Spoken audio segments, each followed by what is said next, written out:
Shalom pemirsa, secangkir pengharapan untuk mengawali hari ini, kelahiran baru. Yohanes 3 ayat 3, Aku berkata kepadamu, sesungguhnya jika seorang tidak dilahirkan kembali, ia tidak dapat melihat kerajaan Allah. Pernyataan bahwa Kristus oleh kematiannya menghapuskan hukum Bapanya tidaklah beralasan. Seandainya hukum itu bisa diubah atau dikesampingkan, maka Kristus tidak perlu mati untuk menyelamatkan manusia dari hukuman dosa. Kematian Kristus yang sama sekali tidak menghapuskan hukum itu membuktikan bahwa hukum itu tidak bisa diubah. Hukum Allah dari sifatnya sendiri tidak dapat diubah. Hukum itu adalah pernyataan kehendak dan tabiat penciptanya. Allah adalah kasih dan hukumnya adalah kasih. Prinsip agungnya ialah mengasihi Allah dan mengasihi manusia. Kasih adalah kegenapan hukum Taurat.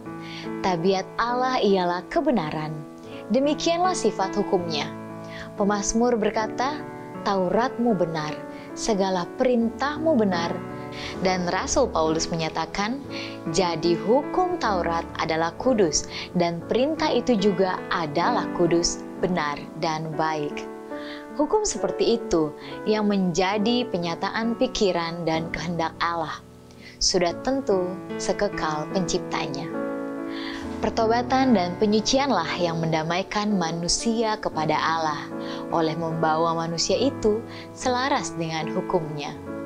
Pada mulanya manusia diciptakan menurut peta Allah. Ia sangat selaras dengan sifat dan hukum Allah. Prinsip-prinsip kebenaran dituliskan di dalam hati, tetapi dosa memisahkannya dia dari penciptanya. Ia tidak lagi memancarkan peta ilahi. Hatinya berperang dengan prinsip-prinsip hukum Allah. Sebab keinginan daging adalah perseteruan terhadap Allah, karena ia tidak takluk kepada hukum Allah. Hal ini memang tidak mungkin baginya, tetapi karena begitu besar kasih Allah akan dunia ini, sehingga ia telah mengaruniakan anaknya yang tunggal, agar manusia boleh diperdamaikan dengan Allah.